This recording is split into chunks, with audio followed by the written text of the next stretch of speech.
Hello and welcome to the Red Room. Our guest today is Venger. Hi, Venger. Hey, I don't think he needs introduction, but okay, Yep. let's start by talking about a bit of Chartreuse Shadows, your next work.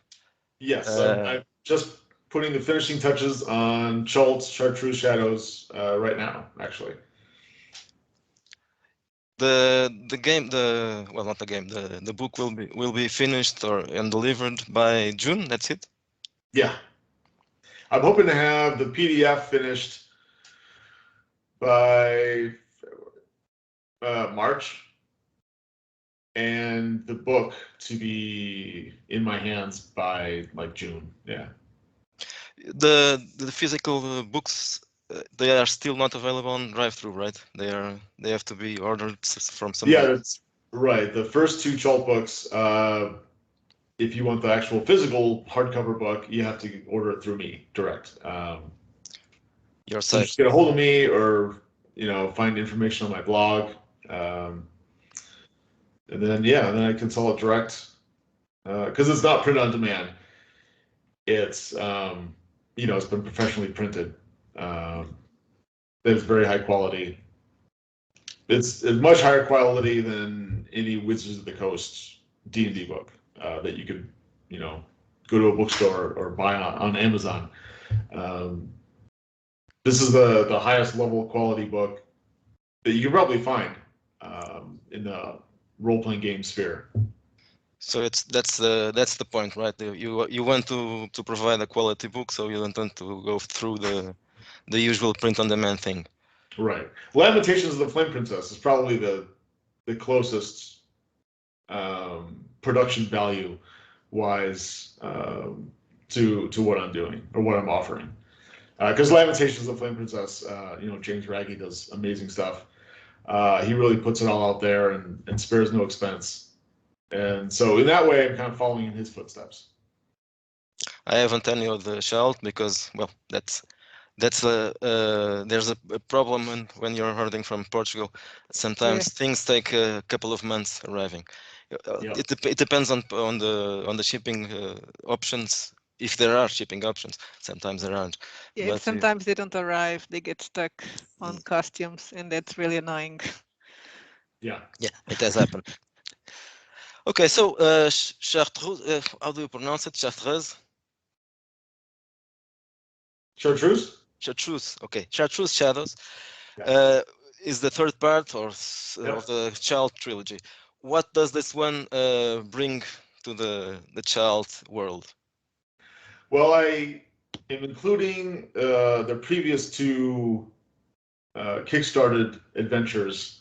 One was um, Saving Chalt, and the other was Chalt After Dark, which got a little more into. If anybody's familiar with my Alpha Blue work, it's a little bit more sleazy, and there's been hints of that in the other two Chult books, but this one kind of But it looks goes very innocent, the cover, because you have a nice fairy.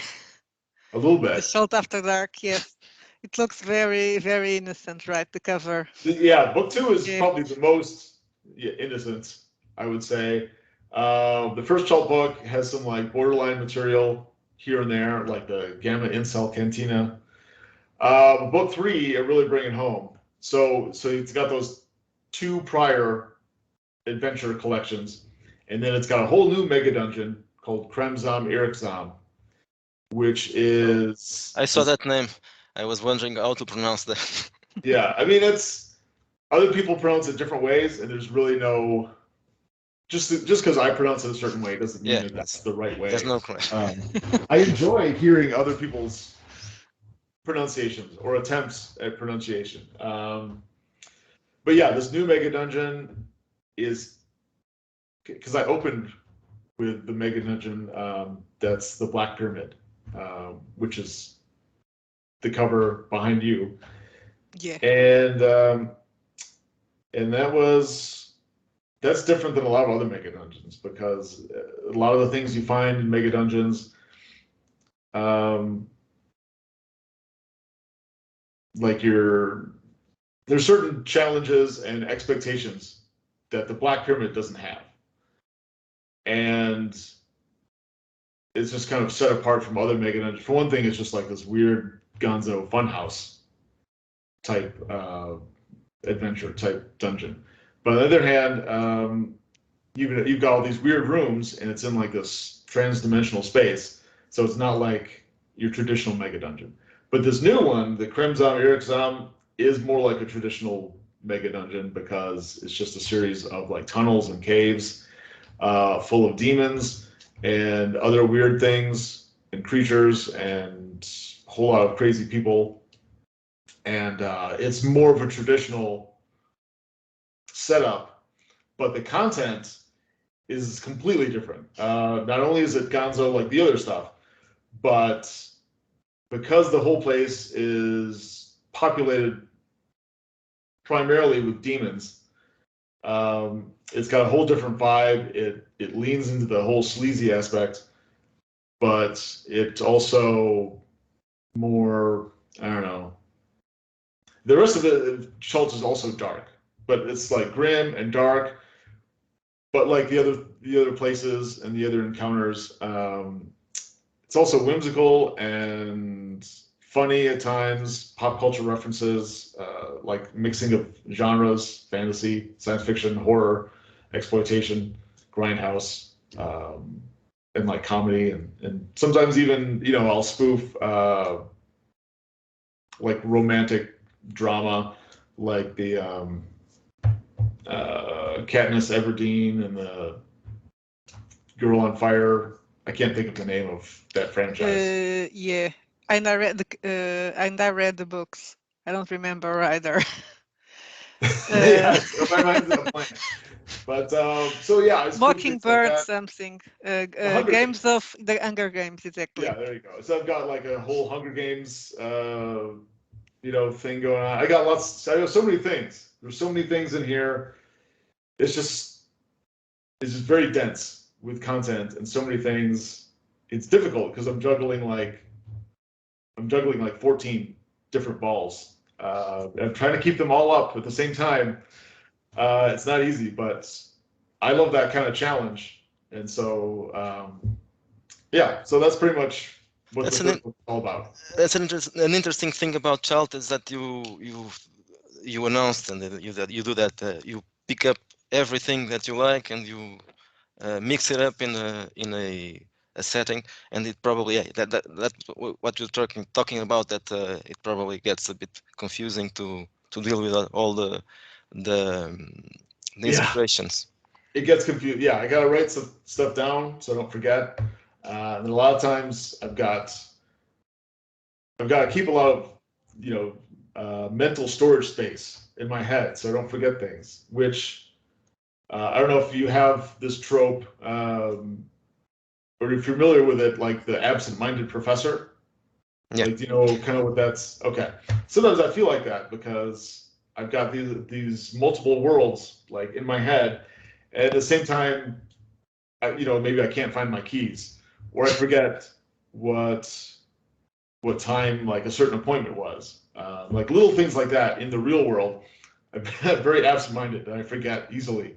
But then other things, I can remember like, oh yeah, 3 years ago, I wrote about this in a certain room in the Black Pyramid. So I want to link that to this over here.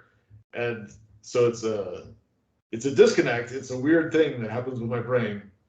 And not just me, but other people too. Like you are remembering what is more interesting and important for you. Who cares about appointments in the real world? Yeah, and I've always been like that. I've always, I can remember TV shows and movies and stuff like that I saw when I was a kid. But if you ask me to remember someone's name that I just met, or an anniversary, or some sort of someone's birthday date, I probably couldn't tell you because, yeah. It happens to me too. Yeah. It's the same thing. Okay, when you started Child, you planned to write 3 books, or this was something that came along the way? I was hoping that if the first book was successful, that I could do more. I like to do things in threes, just naturally, organically.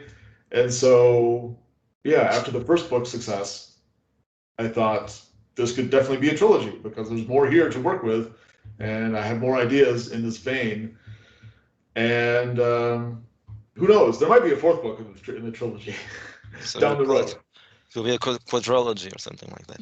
Exactly. But it's funny. Pentology, like It's a- fantasy. You can always make it bigger, right? It's the rule of fantasy. It's a saga, But and not a I like the trilogy. humorous aspect of still considering it a trilogy, but having 4 parts. Yeah, To me, that's funny, and yeah, that's part of my sense of humor, and I like to lead with that because a lot of people in the role playing game field, um, they themselves, the creators, might be funny or humorous, like to tell jokes and things like that, but a lot of that doesn't translate into their work. That's one of the things that I like to bring to the table because a lot of people don't. Is I like to Well, let's pick up on that because Yeah. it's very important in your work, humor. Not everybody can deal with that. That's true. It's difficult to. Okay, so something like Alpha Blue, which is sleazy and humorous also. If you are in a game session and you start introducing sleazy elements, how can you stop it from becoming just a few guys telling dirty jokes? Um, that's a good question. Usually I find a point where it's gone on long enough and it may still be amusing, but I kind of want to bring it back to like, well, this is still a role-playing game and there's still an adventure to go on and you don't want it to completely devolve into just like joking around. So a certain amount of joking around is encouraged and we all like to see that, especially in games that are meant to be fun and frivolous. But then at a certain point, maybe when the laughter is sort of dying down or it's been going on for a few minutes, then you kind of got to bring it back and be like, okay, maybe some guys come in with blasters and, escalate the situation, something happens. And then you can kind of bring it back to the game. But I love it when at certain points the game kind of breaks down because everybody's laughing so much or riffing or ad-libbing off of what someone else said, and they're just kind of like, it's a snowball effect, and it's just kind of like increasing and getting faster and bigger and hopefully more amusing or more funny. And then when that comes to a natural stopping point, then it's time to like bring it back to, okay, well, what are you going to do in this situation? Because that guy is, maybe you're in a Mexican standoff or something, and got to get back to the game. It happens a lot with us too, because I like to introduce that kind of elements, but we usually play horror, so it's the contemporary horror, real world. I think it's easier to get back on track when things get a little too strange. Yes, and you are very good at keeping that serious face when you are introducing something. I'm like, talking, I'm always like this, and I'm talking about people having orgies and something like yes, that. or the naked guy with with the erection and the dog collar in one of our last sessions.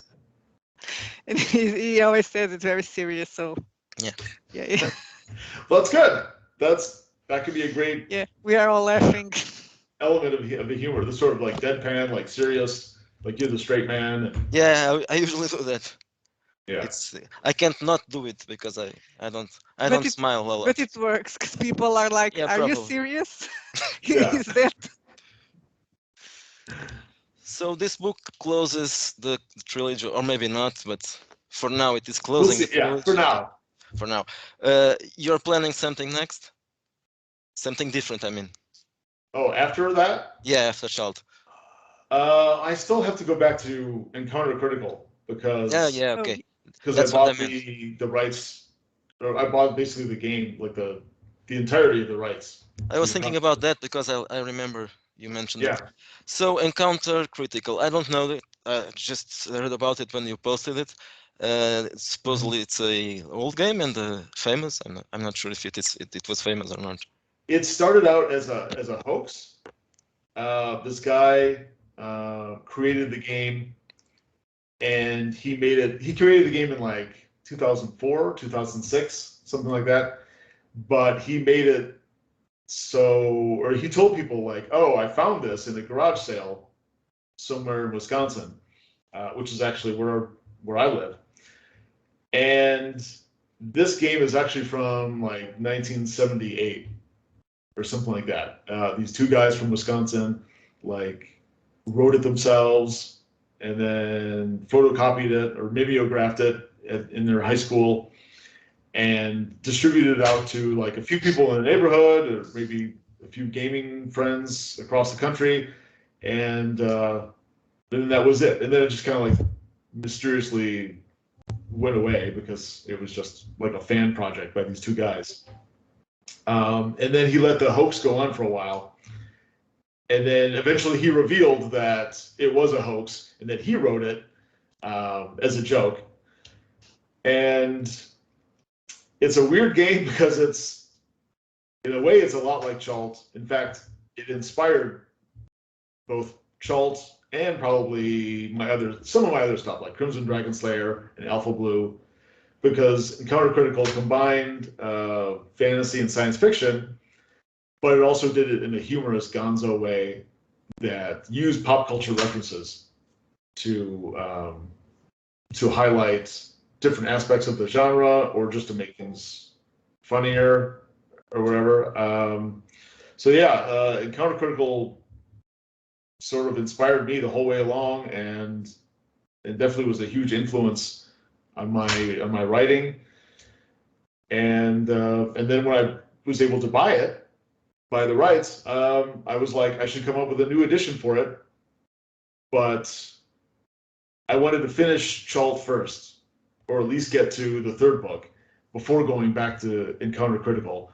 And so once the third book is done, then I'll start in on Encounter Critical again, and they'll just come full circle because I started with Encounter Critical, and that, like I said, inspired so many things, and now I'm going back to the original and hopefully updating it to a point where people enjoy it and don't hate what I did with it. So. You mean to change a lot of it and add a lot of things?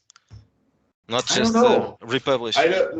RPG Pundit had a great idea, which is if you come up with a physical version, like a physical hardcover book like Chalt, you should include the original stuff in there because it's only like, I don't know, 25, 30 pages, and then whatever your new version is, like do that like after. Or the old stuff could be an appendix at the end of the book, or something like that. So it preserves the old while also building off that and doing something new, which I don't even know where I'm going to start. I've got a lot of ideas. I don't know. If you do that, nobody can complain. Nobody can say, "Yeah, you destroyed." I hope so. Yeah, it's still here. Yeah, it's there. Yeah, I don't want to be one of these people, like, because I love movies and I love the movies I grew up with, like from the 70s and 80s, and then they started remaking all the movies. I don't want to be one of those people that remakes a movie and does a crappy job, and they're like, the original was so much better." Like, it's a curse. So be very careful. I don't want to screw it up. Yeah, but if you keep the original there, you keep the ominous spirit there. So this is, if you want, you can play the older version, the original version over here, and also hopefully please the people over there. So. Venger Con, another project. How's that? How is it going? Good. Venger Con is going to be a convention, an old school gaming convention in Wisconsin, in Madison, Wisconsin, in July. And yes, tentacles crossed that it's well attended. I'm going to limit it at 100 people. But yeah, hopefully we get 100 people. I already have the hotel space rented out for those dates in July. And it should be a great convention. It's just going to focus on OSR, old school, and traditional role-playing games. No So consent. No yeah, consent it's not going to forms. have like some weird fringe, like cabbage patch doll collectors or something. I don't know, or My Little Pony or something. It's not going to have like card games and computer games or board games, or a huge, massive dealer's hall where you can do all your shopping, whatever. It's not going to have any of that stuff. It's just going to focus on gaming for like 3 full days. There's going to be some like workshop, like classroom type stuff, maybe for an hour each day, where we're going to like dive into like both game mastering and playing, and just talking about how we can all sort of make progress or get better at the things that we love doing already. But then the rest of it is just going to be solid gaming. I'm going to be running games. I'm going to be playing in some games. Should just be a great weekend of solid gaming and no drama. And especially if you like old school or OSR traditional type games. Besides your games, Venger Con will be the place for you, because that's exactly what it's focused on and really nothing else. aside from your games, what will be there also? Some other designers? Yeah, people. I'm trying to attract a whole bunch of people, and the special guests are to be determined right now. But really, any old school game or OSR game is welcome. If people want to run that, they should let me know. In fact, coming up soon, I'm going to have a listing of games that are available that you can sign up for and stuff like that. People have talked about like Traveler. There's probably people playing Dungeon Crawl Classics and the other like retro clones like Swords and Wizardry and stuff like that. Maybe like Metamorphosis Alpha, or the old Star Wars game, Paranoia, Call of Cthulhu. Really all that stuff, all the old games from. Yeah, but it's good a convention that about a gaming convention that is actually about role plays and not board games or computer games or cosplay or toys or all that stuff. Because I'm sure we've all been to conventions where the actual role-playing games, the serious role-playing, is maybe in this one room or maybe a couple rooms down the way. And as soon as you get in, you're inundated with like, oh, there's like board games over here, and there's like some sort of 5th edition Magic the Gathering thing over here, and there's a whole bunch of like computer setup over there, and then there's the dealer's hall, and that's the most massive part of the whole convention. And I just want to go back to basics, like how it started, gaming conventions, where it was just about the gaming. So yeah. Okay, looks nice. I thought that happened just here, because the conventions here are like that. The role players are just a little bit, but our community is very small. Yes, so they take a ride on the board game community. They always join with there's a lot of board gamers, and sometimes they go into they venture into the role-playing area, and somebody says, "Do you want to play?" And most of the people run away to the board games. No, I'm kidding. Yeah. So when did you get into the OSR? Oh, when did I get the OSR? I would say 2012. So relatively late compared to some of the people that were there at the beginning. But originally, I was role playing as soon as like 1983. That's when I first got the Magenta box Mold Bay basic set of D&D with the Errol Otis cover of the box set. That's how I first got introduced to role-playing games and D&D specifically, and I played 2nd edition, I played 3rd edition and 3.5, and I even tried out 4th edition but didn't like it. and then I discovered the OSR, and people were bringing back the old school gaming, both the aesthetics and the style of play, and new rule sets, retro clones, things like that. And I was just like, this is awesome. This is what gaming should be, was meant to be, and this is what I remember. This is what I loved about it. And so now I'm going back to that, and I'm leaving third edition and fourth edition and whatever else behind.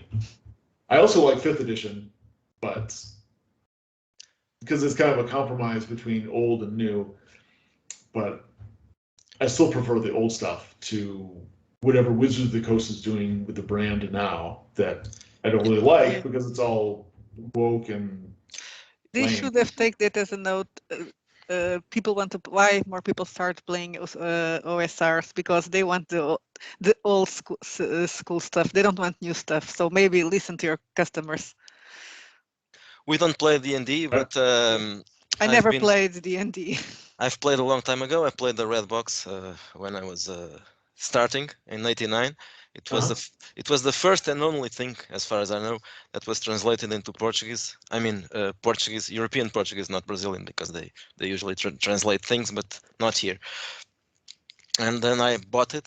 I didn't play anything before that. I just knew the fighting fantasy books, and then I got into the Dungeons and Dragons, and that's why I started playing role-playing games. But I played it for about 2-3 years, and then I got into Call of Cthulhu and other stuff. And Call of Cthulhu has been translated to Portuguese, right?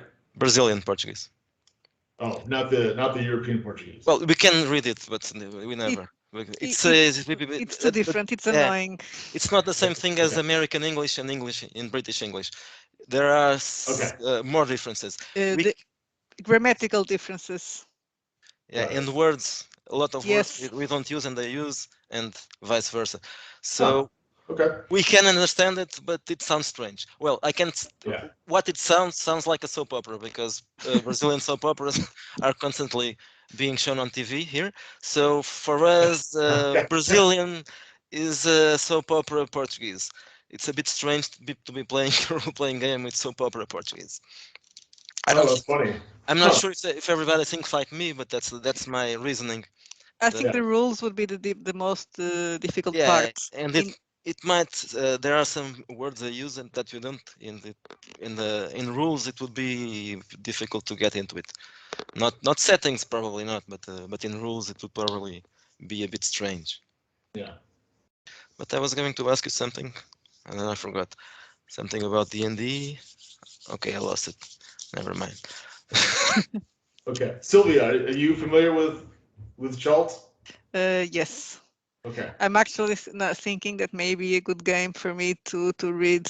I was just browsing today. One thing I liked was the Crimson Escalation. Okay, I like that you simplify the combat rules. I hate combat rules. One of the things that is harder for me when I'm game mastering is the combat rules. I make it too easier for the players because I have no patience for it. Yeah, so it's tricky, especially if you're doing online gaming, which a lot of us have been these last couple of years. And if you got 5 or 6 players, it's difficult to figure out who goes when and like how many guys are over here, and of course you have to keep track of like how many hit points everybody has, and simplifying that is. Your rules are always simple, right? Yeah. And even the other games, they're all simple. Yeah, what was the name of the game we played? I don't remember. We played the scenario. It's there on the background. This one? Yes, the outer presence. Yes. It's very funny. I love this one. It's I like the part that looks a little, not a little, very a lot like Cannibal Holocaust. Yes. And I got to play a guy because Miguel has these weird things that doesn't like players to play other genders. So for this one, I got to play a man. He was like, "You're gonna have to play a man," and I was like, "Okay." I'm not sure why. Because of the sex and the professor. Yeah, that's it. It works better with a guy being invited to the orgy. It would be strange with a woman. Yes. So Oh, I remember. see. I see the islands of purple hunting putrescence behind you there. Yeah, I've got several more. Yeah, we don't have salt, but I'm interested in the idea of the black pyramid, so I think I'm gonna get that one at least in PDF. I think we have that in PDF. Do you have that? But, Okay. yeah, but I never.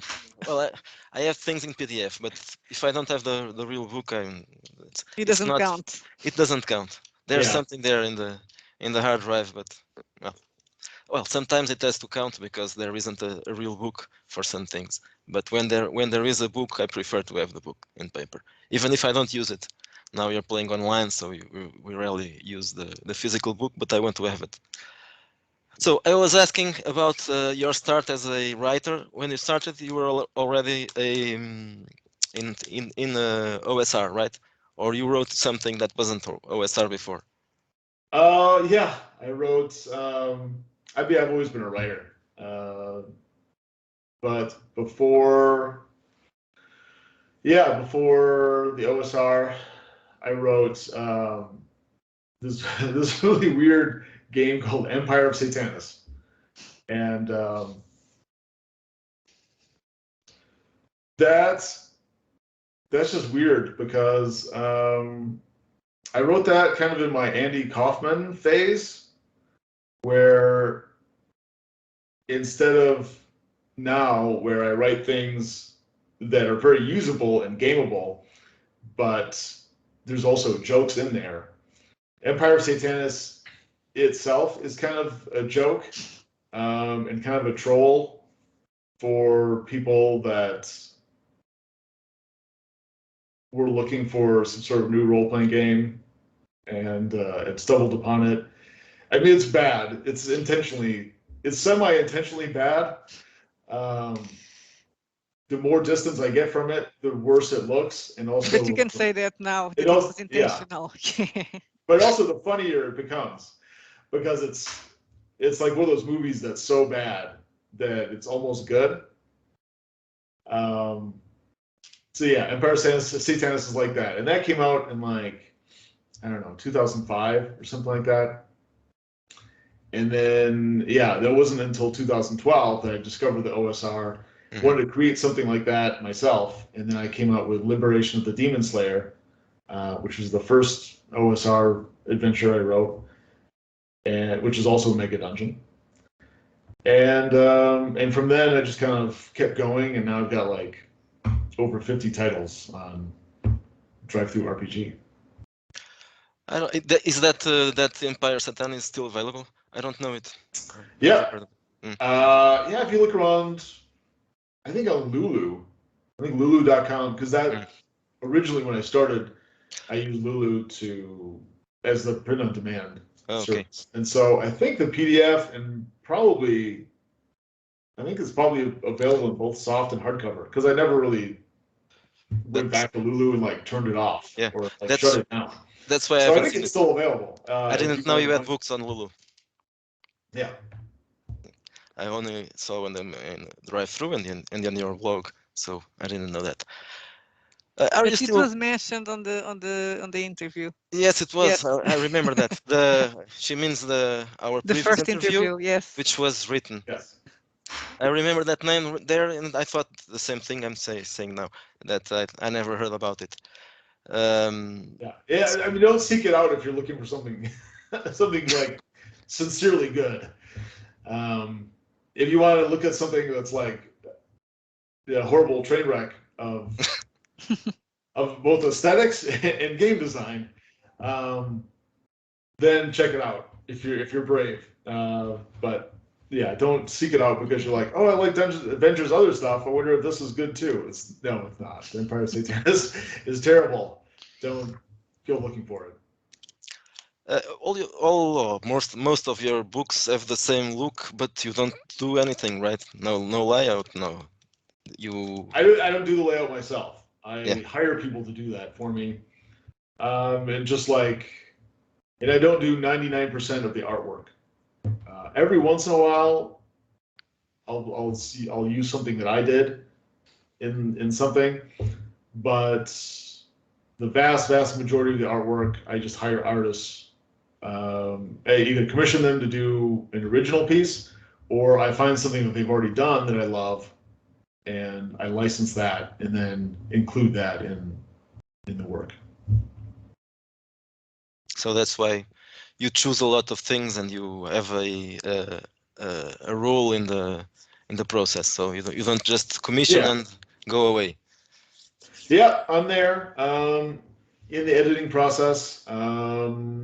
You know, when the layout guy comes back with like 20 or 30 pages for me to look over, I go through it, and then I tell him, like, no, I want more space between this paragraph and this sidebar, or I prefer it if the image on page 13 wasn't bifurcating or in the middle of this one big section. You know, I want all the text to be, if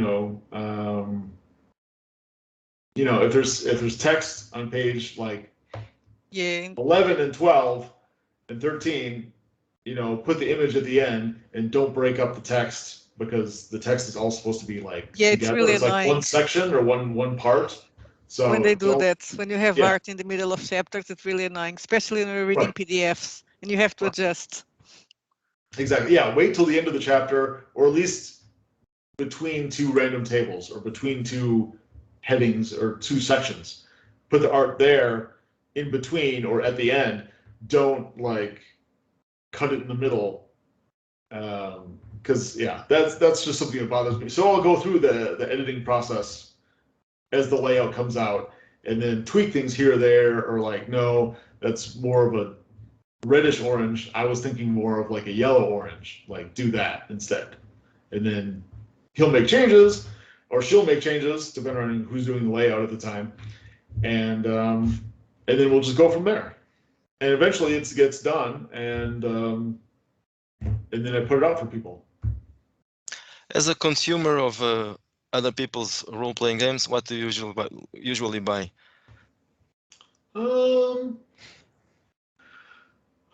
Sometimes I'll buy something because it's got something in it that is intriguing, like mechanically.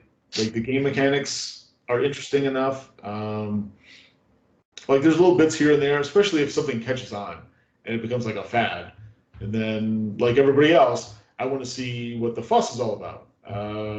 Could be like that Mothership game with stress dice or stress mechanic. I included something like that in this. That's going to be in this new book. Or there's this old sort of pre-story game RPG called Inspectors, which is a little bit like sort of Ghostbusters with the serial number filed off. Someone brought that to my attention, that they've got this like confessional cam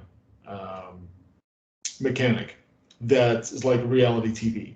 And that is something that has been on my mind, and I've been kind of toying with and thinking about in the background for a while now. And so when I saw that, I went out and bought that game. And then so I could sort of like figure out what they're doing and then see how I can do it differently and more appropriate for for my genre or for my games. And then because that's what I like to do. I like to take an established idea that I like and other people like, and everybody agrees, like, yeah, that's cool, that's good.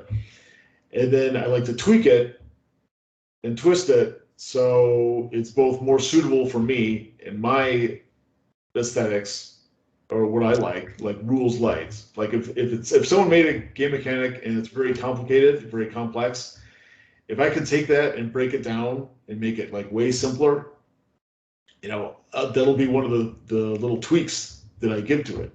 And then if I can tweak it again to make it more gonzo or more dark with tentacles or something like that, then I'll do that too, and until it becomes more mine and more like Vengerized.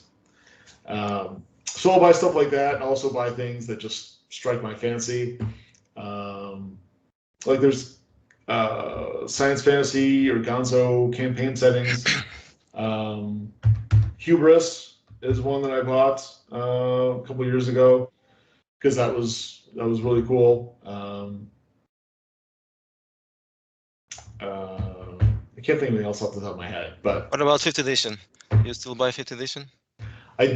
After buying the 3 core books, I was running a campaign, and then a friend that was in that campaign bought me the Game Master screen. And after that, I never either was given or purchased myself another Wizards of the Coast book after the Game Master screen and the 3 core books, because I just never felt the need to get them. If other people like that, that's cool. Strixhaven is not for you. It's not for me. The stuff that they're writing for an audience that's not me, and so they can have their audience and enjoy that. It's not me, and I don't write for those kind of people. So what do you think about this? The big companies targeting these audiences. I think, but I'm very far from in the US, so I'm not sure about that. Are they trying to captivate the young audiences because they think they will be the future and screw the old guys? Is that? I think part of it is exactly that.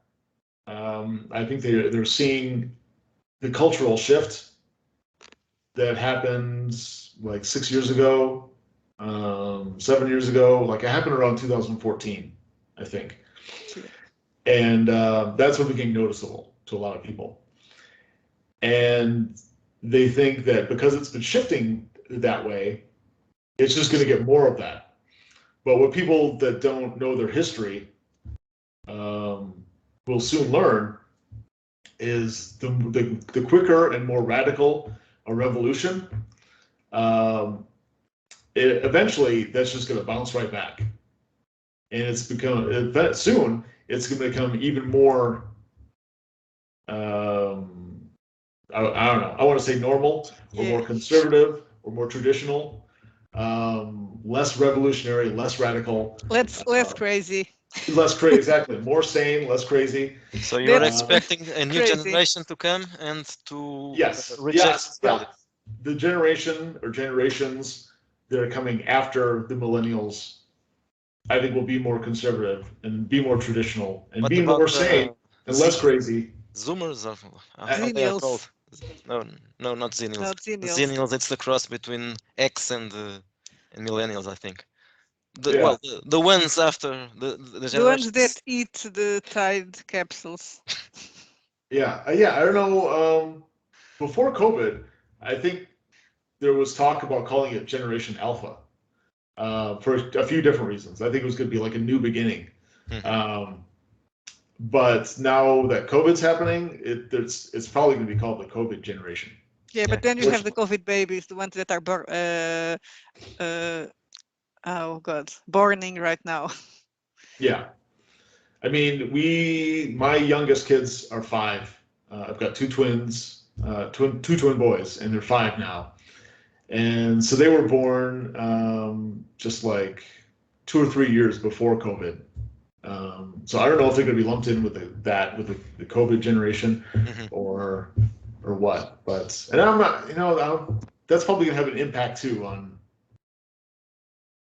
the culture down the road. I'm not sure. But I do think that things are turning back. The pendulum is already swinging the other way. And the woke social justice warriors are going to find out that they're off on their own, and the rest of the culture is going to move back away from them. And then they're going to just be stranded out there on their little island, like yelling about like, it's racist.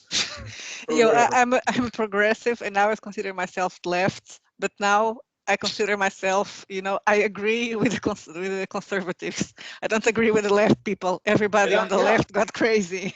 I was the same way. The people that know me and know my history, especially with the politics, I came from a classical liberal background, and some of my life I go back and forth because I'm truly a moderate and a centrist. I can see both sides, if both sides are fairly moderate and sane.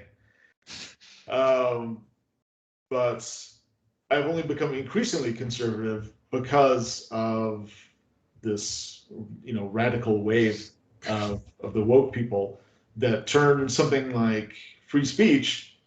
Before, if you were free speech advocate, you were more likely to be on the left than the right. Yeah.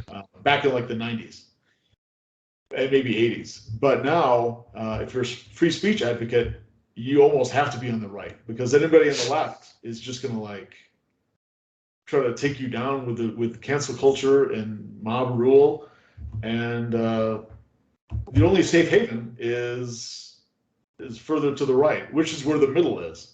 What really upsets me is that people that were left and are older and old enough to know better, suddenly they got the woke crazies.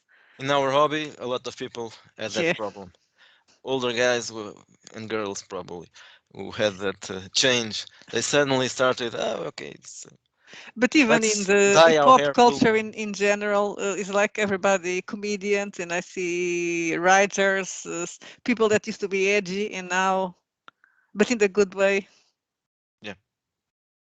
Yeah. They converted to that woke A cult. lot of people converted. I think A lot of people are going to convert back, and then, like I said, some people are going to be trapped on that island. Like, wait a minute, what about me? I yeah, I still think hope think so. most this of guy's them do it racist. because they think it's cool. It's the right thing to do. If you want to be popular, you have to say those things, and you have to be woke. Yeah, and I think those people in 10 years from now are going to be ridiculed, like we would see. I don't know if you have this in Portugal, but in like the 60s, you have like the hippies, the hippie movement, where it was all like peace and love and like flower power and ridiculous things like that. We see that now in pop culture. Like you see a hippie in a commercial or in a movie, and it's like they're meant to be laughed at because they're ridiculous on their face. Yeah.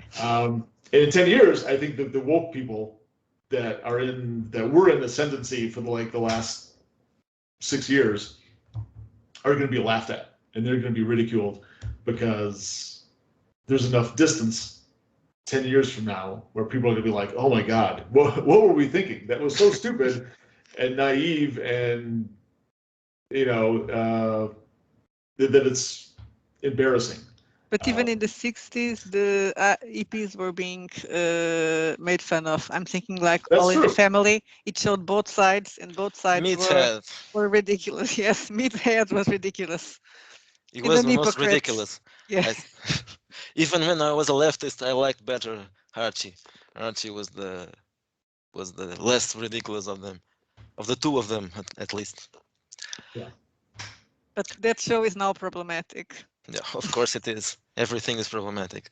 But Yeah. it was a progressive show back then. But I do get your point. Yeah, I'm not an optimist. Uh, uh, I'm really a pessimist. But maybe you're right about that because I see that the hippies they turned into the capitalists. So right now there are no hippies. Well, maybe there's still a few, but not that much. So maybe it will happen the same with the wokesters. Yeah. They will turn. Well, they are already capitalists, but Yeah. they will turn more moderate, probably. The only thing I think is things will get worse before they get better. So a while ago, there was I don't a know if they post. can get much worse. I mean, things got pretty Things bad. can always Yeah, get worse. yeah, they can. They can get yes, they can get worse. But I'm hesitantly an optimist, um, and I think now things are going to get better. I think 2022 we're going to see a definite shift of things back to normality, back to sanity. I think the culture, you're going to see a cultural shift or a paradigm shift. with everything from Dungeons and Dragons to movies, people are going to wake up and realize that, yeah, the Matrix 4 was terrible, We haven't seen it. and Yeah, I uh, only saw the Matrix 1 and Matrix 2. I gave up on Matrix 2. I like the first yeah, one. I saw them that's all, but probably I like the a first wise one. decision because Yeah, in Matrix 4, the one was really good. yeah, I mean, it wasn't until I mean, yeah, it's there's a lot to say about that. I mean, there was things about the fourth Matrix movie because I just saw it a few weeks ago that I really like, but most of it is just cringe and embarrassing and just not good. Well, the first one was made by two persons that don't exist anymore, right? If you call That's them true. by their names, you're dead That's naming true. them, so they don't exist. Gone with the Wind. I was asking a while ago. You wrote a post called "Healing the Divide." How long did that last? And Yeah, that lasted like 48 hours. yeah, okay. And part of it, I just wanted to see the reaction and see who would come to the table and be like, you know what, the the woke people are just like way too extreme. I can see what they're trying to do, but I kind of want to meet in the middle and maybe find a compromise. I was trying to find those kind of people and maybe like build something with them. Did you find I any? found maybe a couple, but mostly it was people on the right that was just like, "You're wasting your time, Venger." And then people on the left that were like, "We still hate you and what you're doing, and you can keep going to hell." And so it's like, okay. 2 days later, like, yeah, fuck you and your woke bullshit. Like, typing on the next blog post. So yeah, it didn't last long. I was following that discussion, and I saw some of those answers from the woke, well, and from the right too, because of course they were most of them dismissed that immediately. No, we don't know, Yeah, we don't want them. But the moderates, there were a few moderates with you, and well, the yeah, there are a wokesters few. immediately the leftists, the real left, the new leftists, which aren't the real leftists, but the new leftists, Yeah, they have a strange reaction against you. That it sounds weird because I look at you and I read your posts and I see your videos and your channel on YouTube, and you aren't really conservative. You may have shifted a bit, but yeah, yeah. you don't act Yeah, like you're one. right. You don't I'm not talk like one.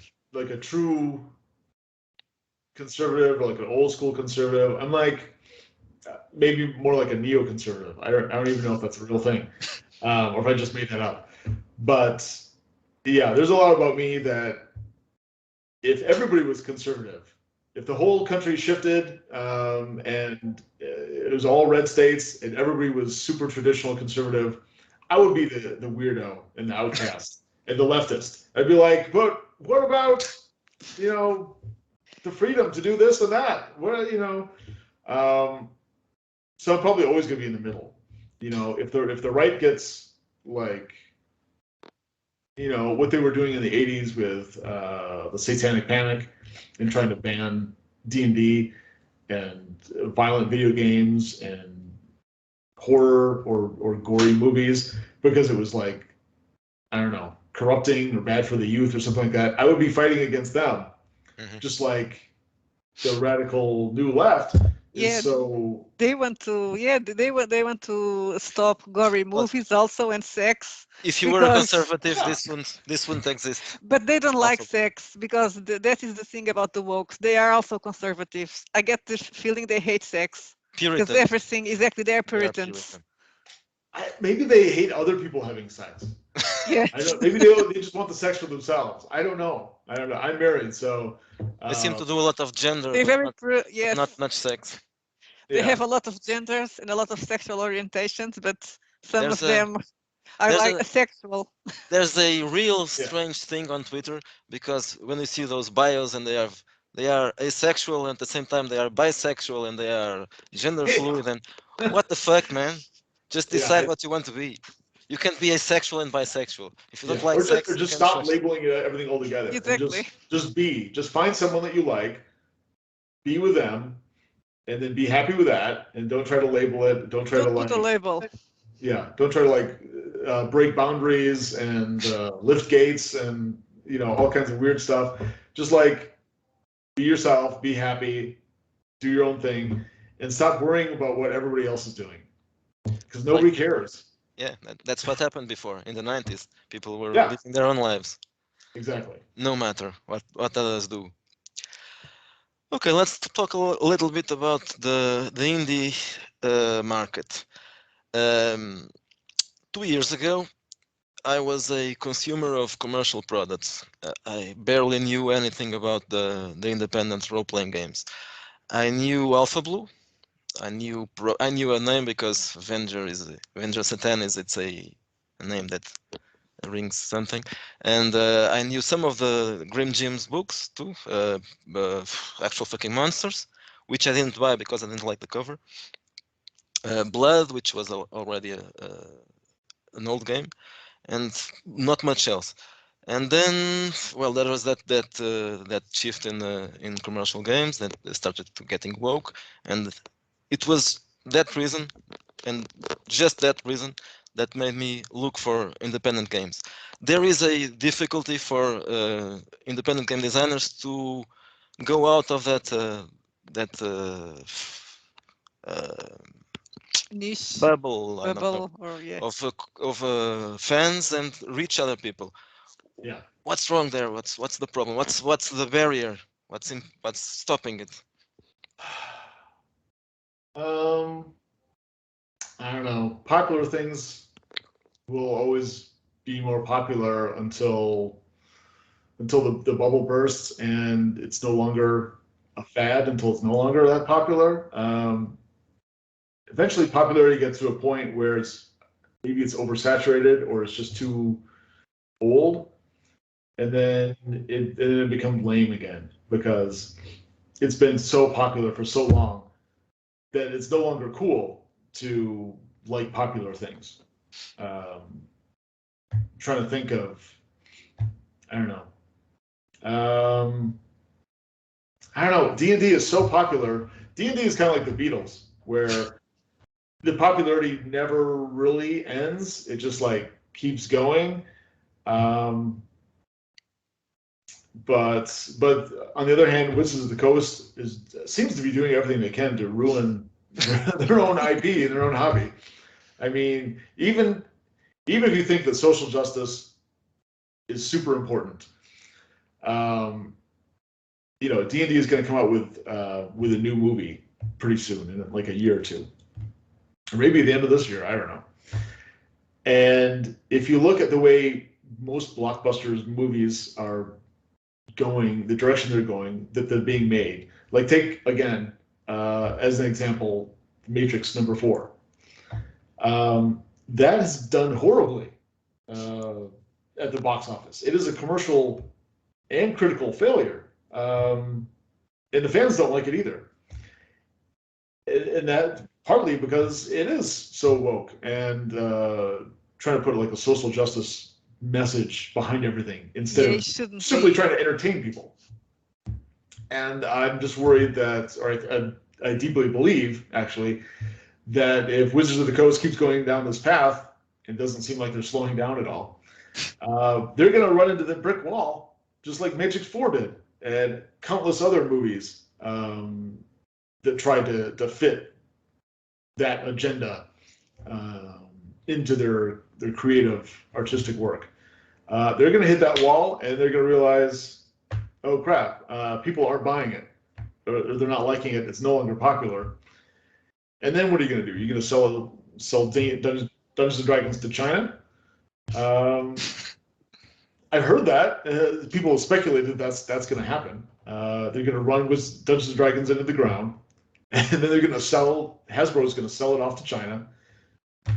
And then, I don't know, we're all going to be speaking Chinese with our But elf games do and our they want it, barbarians and wizards. but not to be played in China? So they will buy it for selling it to Westerners.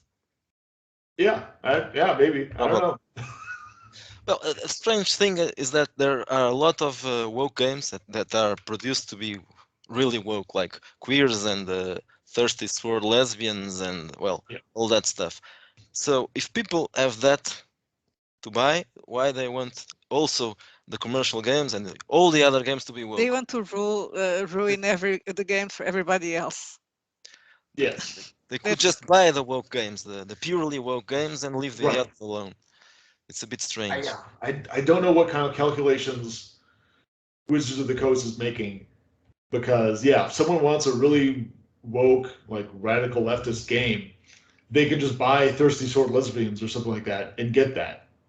I don't know. I mean, there's a cross section where you've got the woke and mainstream fans that just like popular things and think that like, oh yeah, we're ending racism, yay, or something. And so they're like, yeah, the more woke we can get our D&D, everybody wins. But in the end, nobody's gonna win. Yeah, you're gonna have the woke niche, the thirsty sword lesbian people. Then you have the popular D&D mainstream crowd, which is gonna shrink because more people are gonna realize this isn't really D&D. I don't like this. And then on the other side, you're gonna get the independents, and I think that's gonna grow and flourish because D&D is becoming less D&D, and so people are going to gravitate more towards old school D&D or other traditional OSR role-playing games that go back to basics and aren't about identity politics. even Call of Cthulhu. That's all talk about. Oh, here we have Call of Cthulhu, but Lovecraft is problematic, and we hate him. But Yeah, that's a very Yeah, critical of them. they try to go right down the middle with like we're using Lovecraft, but you gotta be careful because yeah, Lovecraft is racist, and It I don't know. sells, Yeah, but it's horrible. yeah, yeah, exactly. exactly. Buy this game, but Yeah. it's Our game is so Lovecraftian, but don't read Lovecraft. He's terrible and problematic, and he will destroy your lives. I read Lovecraft and I surely didn't notice any of that.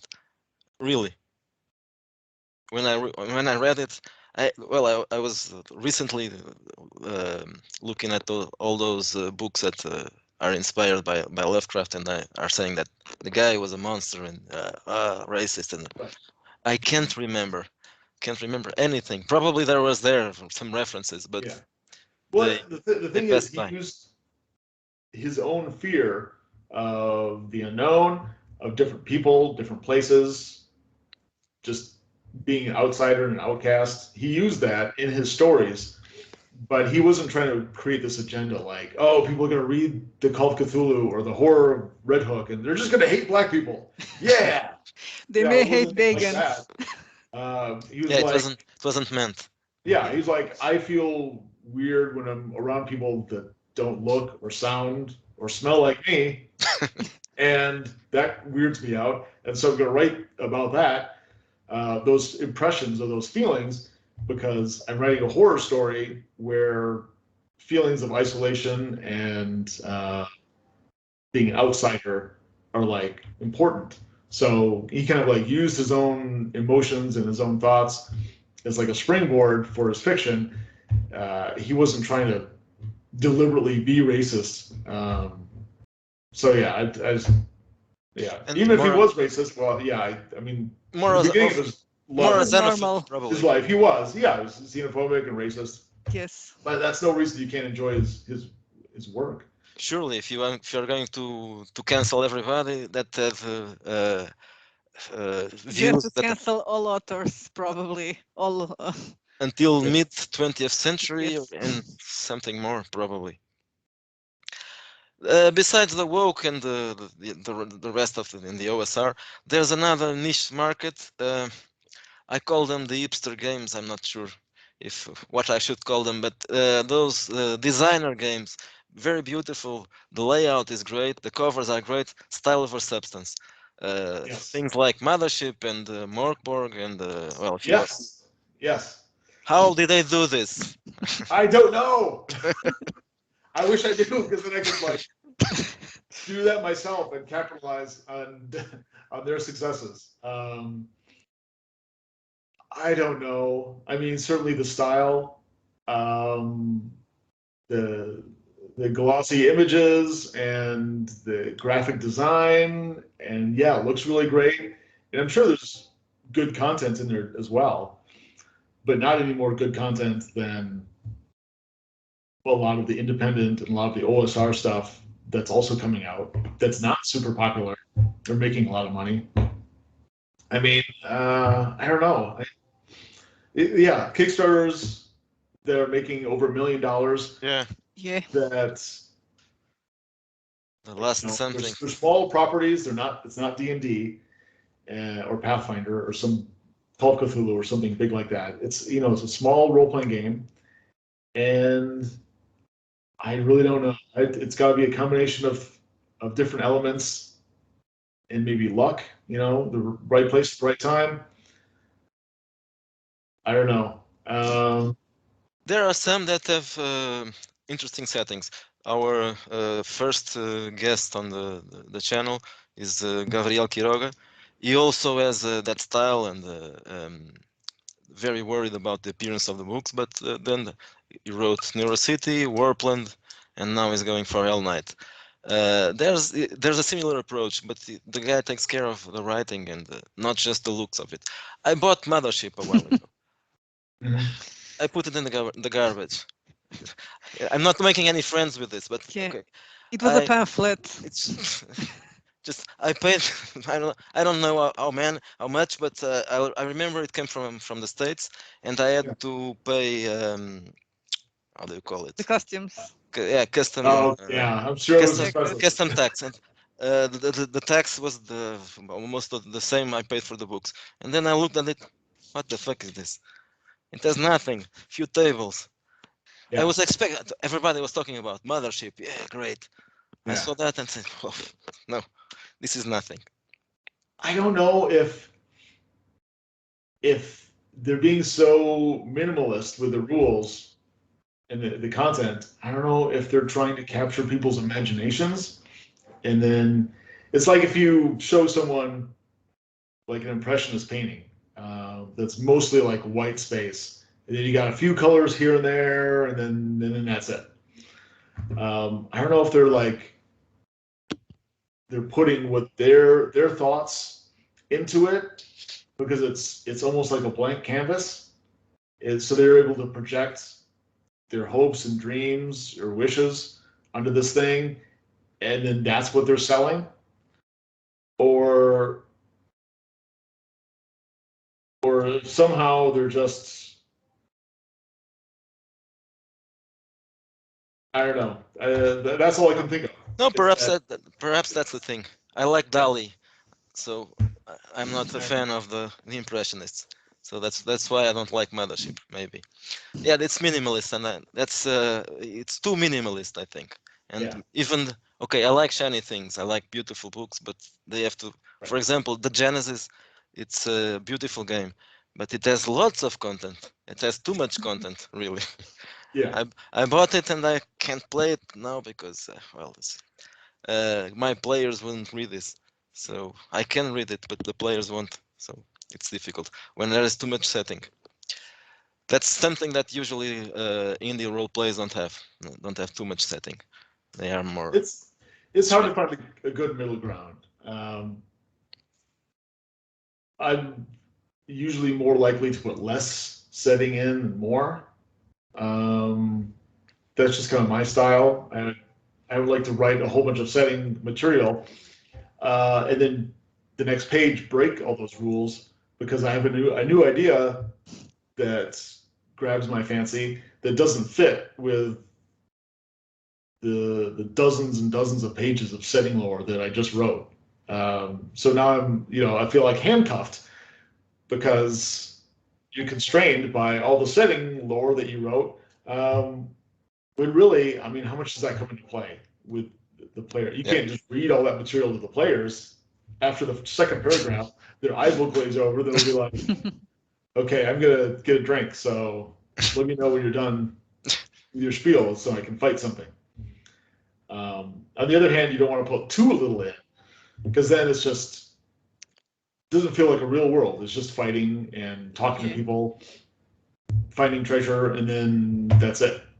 So you want some setting, but you don't want too much. So you got to find that middle ground. That's what I tried to do. A lot of people like my approach, the amount of setting I put in, but then some people want more. And if people want less, then they can make up their own stuff.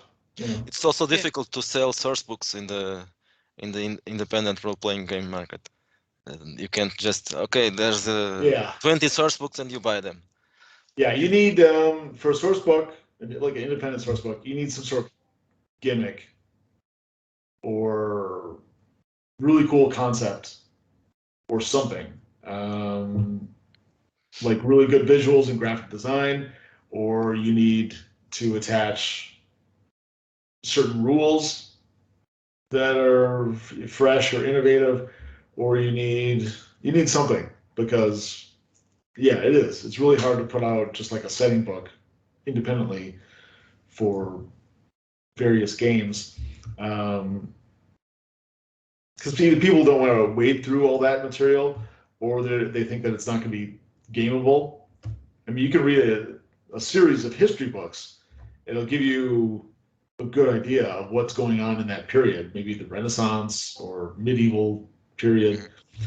But how much is that actually going to be used at the table when you've got a fighter and a monk and a wizard, and they're converging on this tower, and they're going to kill a bunch of orcs? I mean, before and after, you could be like, oh, you're at the tavern, and you can eat this roasted suckling pig, and it's in this brandy sauce or whatever, just like authentic medieval times. I just made that shit up off the top of my head. I didn't need to read 1,000 hours of medieval European history to get that. So that's the problem I always had with fantasy, and that's why. So I liked fantasy when I was a kid, but then I grew out of it, probably because I discovered horror. So I never played Dungeons and Dragons, and then even fantasy books, it's just boring, because a big part of the book is the author is planning the world to you, and they're just like, okay, but why doesn't nothing happen? Yeah, something's got to happen. Yeah, a few details here or there, it's great, but something's got to happen.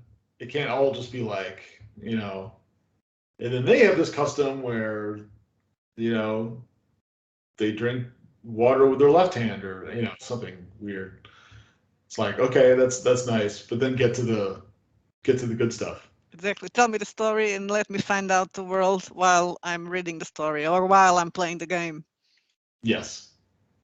Something else that work related, something project that you have and you haven't talked about? Let's see. Well, I briefly touched on a couple of the things that it's going to be in this new book, the Chartreuse Shadows. I talked a little bit about the stress dice that I've been using in playtesting in games on Roll20 that I run. I try to run a Roll20 game once a week for playtesting purposes of not only the Mega Dungeon stuff, but also mechanics. We'll try out new forms of initiative. The stress dice, I think we tested that out a few times. That worked really well. Like I said, I kind of took a little bit of what Mothership was doing and then changed it quite dramatically to something that I thought would be good in my own games. So that's been pretty good. Like I said, the Inspector's Confessional. I did a whole basic chapter on that, and how it's because it's so weird that I think that people are going to struggle. Like, how do I use this in my own games? Like, maybe they're just to be like, what are you even talking about? Like, why are people going into this booth in between encounters and like talking to a camera, like people are watching them on TV or something? That doesn't make any sense. And so I go into like explaining that and talking about the Gonzo breaking the fourth wall. And also because Chult plays on different levels of, is this real? Is this, a simulation or some sort of weird dream? Or, are people watching this as like a TV show or something like that?